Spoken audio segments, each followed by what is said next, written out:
बापरे आयला तो हॉटेलवाला माझ्या जर पाठीमागं आला ना तो खूप मारेल मला. जाऊ द्या अजून तर काही दिसत नाही तोपर्यंत मी गपचीप आपल्या घरात निघून जातो आणि काहीच नाही करणार. म्हणजे अरे हा मोठो का पळू राहिला?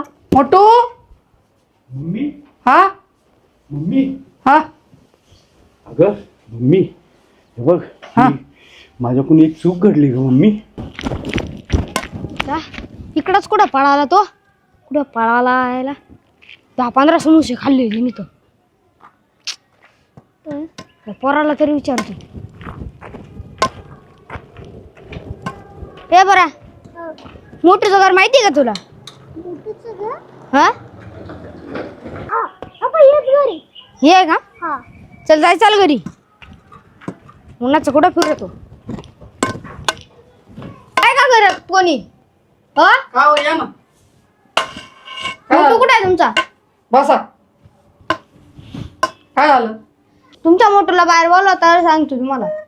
मोठू हे मोठू दादा घाबरू नको इकडे.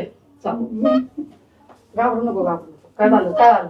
मम्मी हा अगं मी तुला मगाशी बोललो नाही का मी हा हा हा मी तिथे समोसे खाल्ले आणि मी ते पळून आलो घरी. चाल मम्मी चाल. अहो ऐका ऐका काय? आम्ही पैसे देऊन टाकू त्यांचे. तुम्ही काय आमच्या मोठूला नेऊ नका.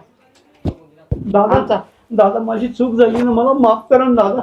मी परत नाही करणार. मला खूप भूक लागली होती तिथे. मी माफी मागतो त्यांच्याकडे येऊन आणि पैसे देऊन टाकतो. पैसे परत देऊन नाही टाकू कर- आम्ही. हो हो. लगेच थोड्या वेळाने जा आणि पैसे देऊन टाका. हो दादा आम्ही खरंच पैसे देऊन येऊ. आम्ही काळजी करू नका. तुम्ही हो जा. पटकन या. तुम्ही जा ना दादा. हा अरे मोठू तुला किती वेळ सांगितलं असं करायचं नाही म्हणून. माझ्याकडून पैसे घेऊन जायचे ना. अगं मम्मी मी मला- पप्पाकडून तुला पैसे घेऊन दिले असते ना. अगं मम्मी मी मित्राबरोबर गेलो होतो ना. अरे मित्राबरोबर गेला म्हणून काय आलं? अगं पण मम्मी कशाला पैसे मला काय माहिती असं म्हणून मी आलो. जाऊ दे ना झाली चूक. आता आपण काय करू? काही नाही त्याचे थोडे पैसे आहे आपण ते देऊन येऊ मम्मी. हा चल आता पटकन आपण पैसे देऊन येऊ.